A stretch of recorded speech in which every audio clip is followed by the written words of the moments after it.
First, you have some time to look at questions 1 to 3.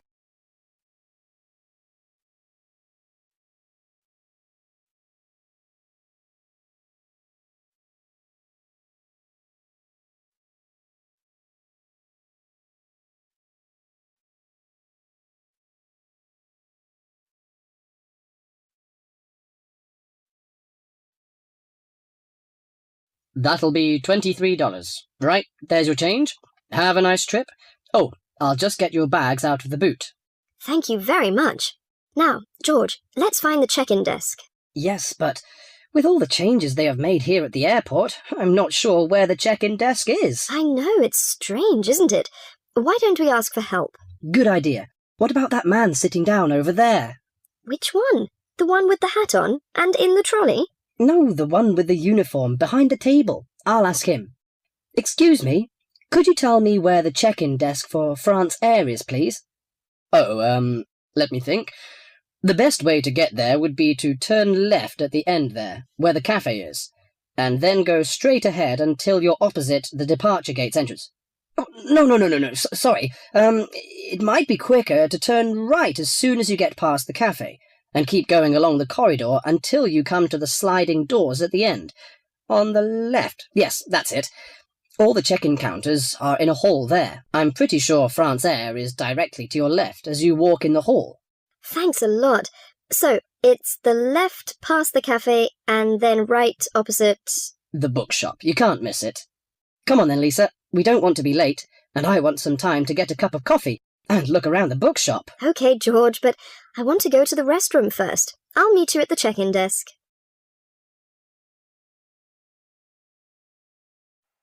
Before you hear the rest of the conversation, you have some time to look at questions 4 to 10.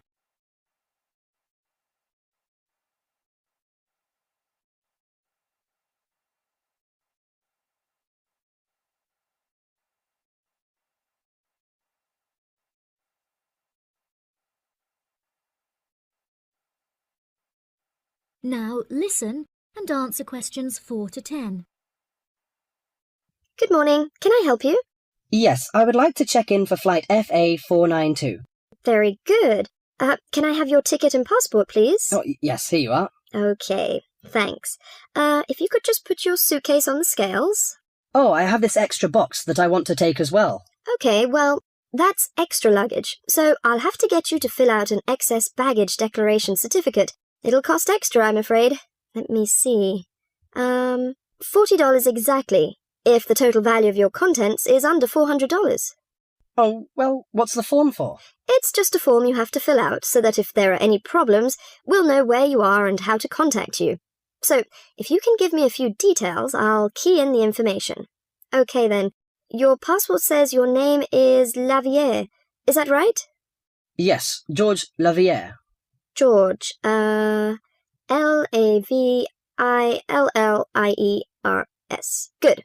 Now, nationality. French? No, wait a minute. It's a Swiss passport. Well, yes, I live in France, but I was born in Switzerland. Swiss. Very good. Flight number FA492. Destination is... Paris. Are you connecting with any other flight in Paris, or will you be staying there? I'm spending my vacation in Paris. Well, Sèvres, just outside Paris. Okay. So what's the phone number there? Let me think. The country code for France is 33, and the number is 198614537. Right, so that's 331-9861-4537. Yes, that's it. And can you tell me briefly what you have in the box? Well, there are some books, just university textbooks from last semester, some clothes, and, my computer discs. Okay, thank you. And what would be the approximate value of the contents? Quite a bit, actually. About $150. That's all. There's your receipt for the box, your passport and ticket, and here is your boarding pass. Gate 7. You can board the plane in about 35 minutes. Have a nice flight. That is the end of part 1. You now have half a minute to check your answers.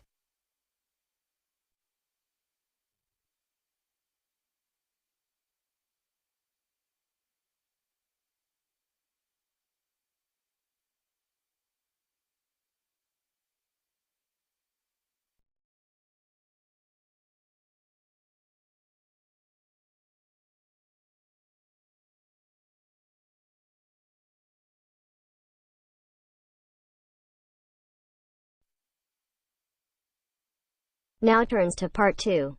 Part 2. You will hear a talk by a tour guide. First, you'll have some time to look at questions 11 to 17.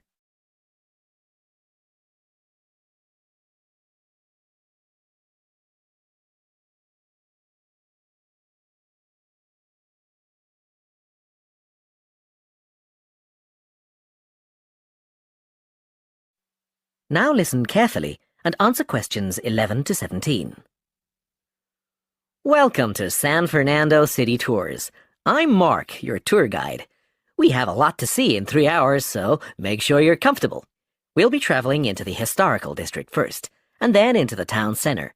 After that, it's out to the harbor, and we'll finish up at the lighthouse, just past the harbor. That will take us up to midday, and after that, you're free to do what you want. At the lighthouse, you'll have a chance to visit the tea room and take photographs of the magnificent coastline.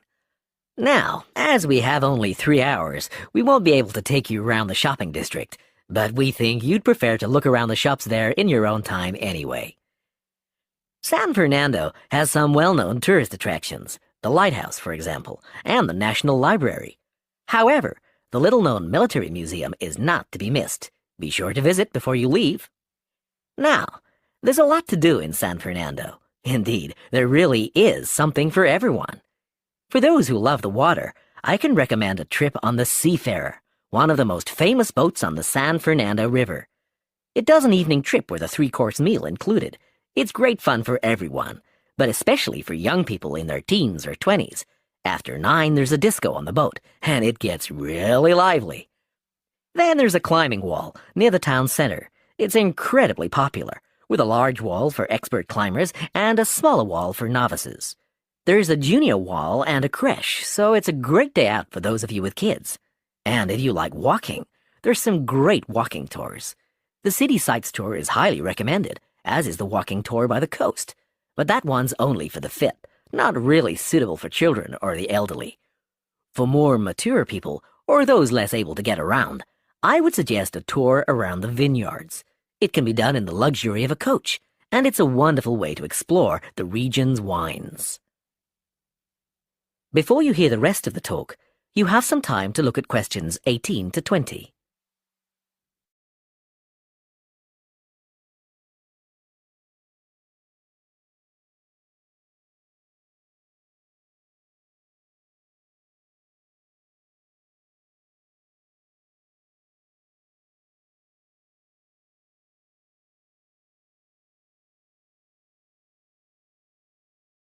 Now listen and answer questions 18 to 20.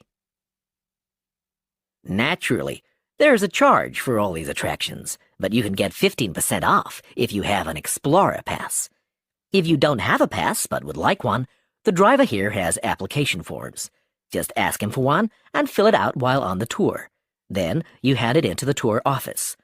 Normally, it costs $10, but this year it's just $7. When you hand it in, you'll get your picture taken for the card on the spot, and then your card is ready to use. Remember to show it whenever you pay for anything. The discounts apply not just to tourist attractions, but some bars and restaurants. Basically, everywhere you see a red Explorer symbol. We're coming up to the historical district now. If you'd like to look at... That is the end of part 2. You now have half a minute to check your answers.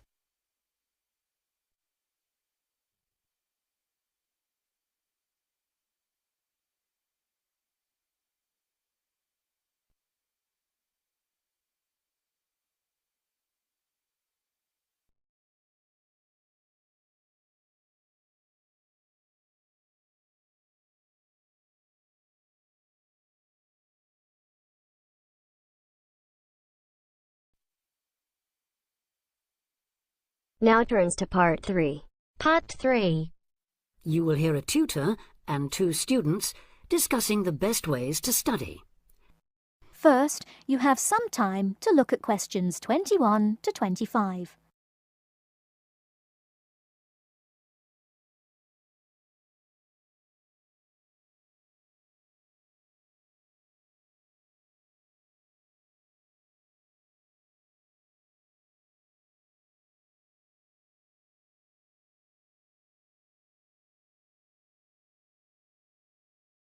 Now listen carefully and answer questions 21 to 25. Well, how are you both settling in? Fine. Yes, no problems. So far, anyway. Good. Remember that as your personal tutor, I'm here to help you if you do have any difficulties. Now, as you know, lectures start on Monday, so I thought we'd look at a few ways of making the most of them, especially in terms of the notes you take. Let's begin by thinking about what you can do before you even go to the lecture. Any ideas? Make sure you're up to date with all the background reading, so you know plenty about the subject already. Yes, that's essential. The lecturer will assume you have that knowledge. Anything else, Carlos? Well, check what the topic's going to be. Of the lecture, that is. I'd go a bit further than that and consider what the content may be. Then you could ask yourself some questions that you want answering and listen out for the relevant information during the lecture. Okay. Now that brings us to the lecture itself and the actual business of writing notes. But there's a lot to deal with there, so we'll come back to that later. What I'd like to do for the moment is continue with the process of note-taking and move on to the next stage. Any suggestions for what that might be? When the lecture is over, you mean? Yes, once you're able to sit down somewhere quiet with your notes. Read them? More than that, you need to make sure they'll still make sense to you weeks, months later. Edit them? Yes, that's what's needed. It's well worth spending a few minutes on it. Any missing words, anything difficult to read, things you didn't have time to jot down, now is the time to do so, while everything's still fresh in your mind. Right. And after that, when's the best time to revise them? When do you think, Carlos? I'd say just before the next lecture, in the same subject. Precisely. That's a vital time to look at them again, for obvious reasons. But it's definitely not the only time. When should you revise them again? A month later, maybe? Sooner, and much more often than that. I'd recommend you look at them again once a week. That's why it's so important they're complete and easy to follow. Before you hear the rest of the talk, you have some time to look at questions 26 to 30.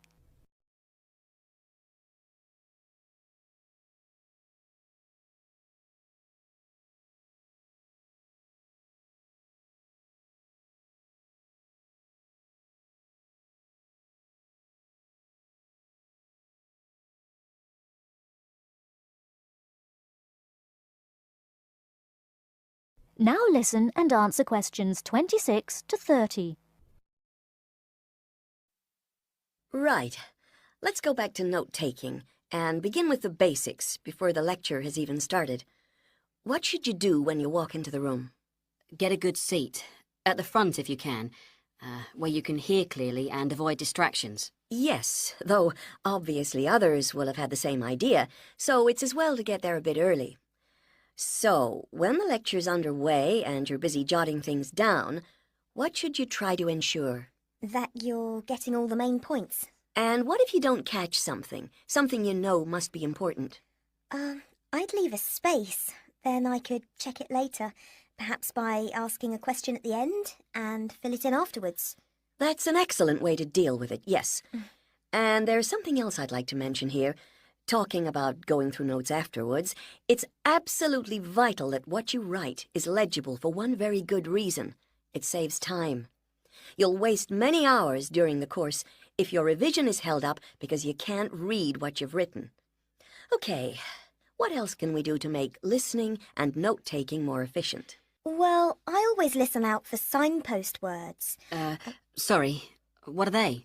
They're the ones lecturers use to say where they're going. A bit like a signpost at a road junction, I suppose. Things like, the first reason is, however, to sum up, and so on. Yes, they can tell you when something important is coming, and help you organize your notes, too. Is there anything else you can add, Carlos? There's something I think's very useful, but it's later, after the lecture is finished. Yeah, that's fine. Go on. Well, what I do is go through what I've written down, summing up the main points in a few words in the margin, on the left-hand side of the page. I try to use words that'll jog my memory, so that I can remember what everything's about when I look at them again. Yes, that can work very well. What some people do to review their notes is cover up their full notes from the lecture, maybe with a piece of paper or a card, and concentrate just on what they've put in the margin, trying to recall the details.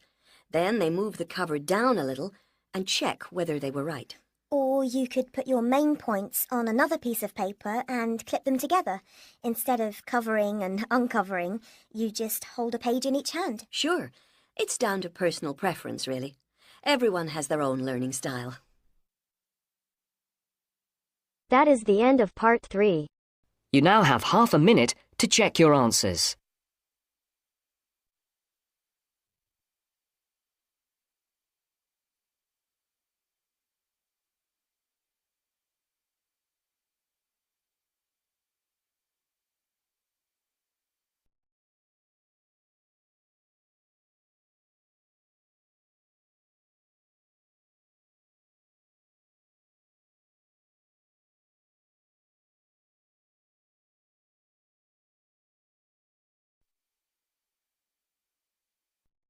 Now turns to part 4. Part 4. You will hear a talk on research in the Indian Ocean. First, you have some time to look at questions 31 to 40.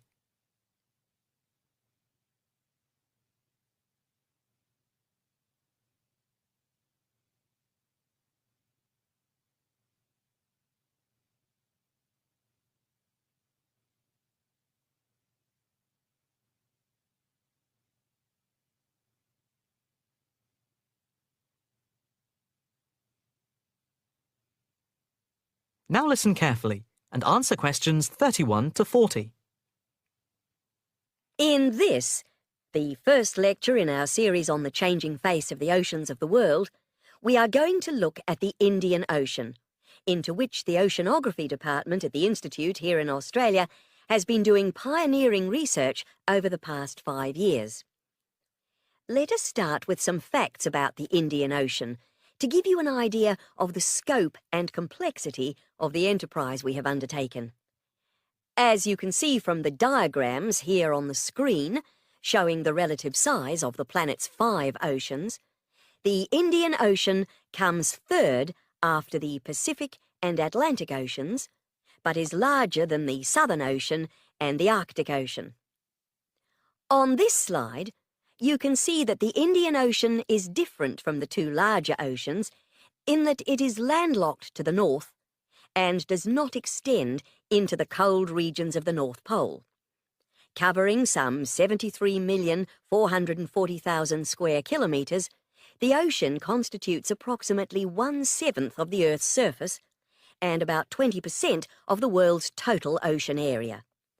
At the equator, it is around 6,400 kilometres wide, with the average depth being about 3,400 metres, and with the deepest point being the Java Trench at 7,450 metres. Flowing into the Indian Ocean, we have some of the world's greatest rivers. The Zambezi here, the Ganges here, the Indus, the Brahmaputra and the Tigris-Euphrates just here. The 2 largest islands in the Indian Ocean, Madagascar, here off the coast of Africa, and Sri Lanka, here off the southern tip of India, are structurally parts of the continents of Africa and Asia, while islands like the Seychelles are exposed tops of submerged ridges. The Maldives are low coral islands, and Mauritius and Réunion are volcanic cones. The surface waters of the ocean are warm, except where the ocean touches the cold waters to the south. A network of scientists, mainly oceanographers and meteorologists from around the world, are monitoring changes in the ocean's temperature and acidity, especially where it meets the Southern Ocean, in order to see how global warming is having an effect on the waters there. An assessment is also being carried out on how this is impacting on low-lying habitats and peoples in the more populated coastal regions around the rim of the ocean. In the warmer north, islands are vulnerable to even the subtlest changes in sea levels and tides, so they are being closely watched. Moreover, a close eye is being kept on wind changes, especially alterations to the monsoon rains, typhoons, cyclones, and any other natural phenomena. In addition to the information sent from the ship that we have stationed off Antarctica in the south of the Indian Ocean, data are being transmitted round the clock from buoys anchored at various points around the ocean. 5 of these buoys are observing ice packs and icebergs coming into the Indian Ocean from Antarctica. Besides the buoys, data on cloud cover and wind and temperature change are received by satellite. Satellite images are also being used to record the size of the icebergs from the moment they break off from Antarctica. Their course is then mapped as they move out into the Southern Ocean. Here at the Institute, the raw data from the various sources are received and the information is then constantly processed by a bank of computers. Once the data have been collated, the next step in the process is the analysis by experts here and at centres around the world, looking for even the slightest shift in patterns of temperature, wind, and sea levels. In the light of the fact that this is a global enterprise, the Institute is staffed 24 hours a day with researchers working in shifts, and we are in constant contact with centres all around the world. In total, 900 experts from around the globe are involved in the programme. The work at the Institute is now into the 5th year of a 10-year data collection, which began in 2003. The analysis of the 5 years to 2008 will be published early in 2009. However, changes in patterns are already being noticed since the data have been gathered. That is the end of part 4. You now have half a minute to check your answers.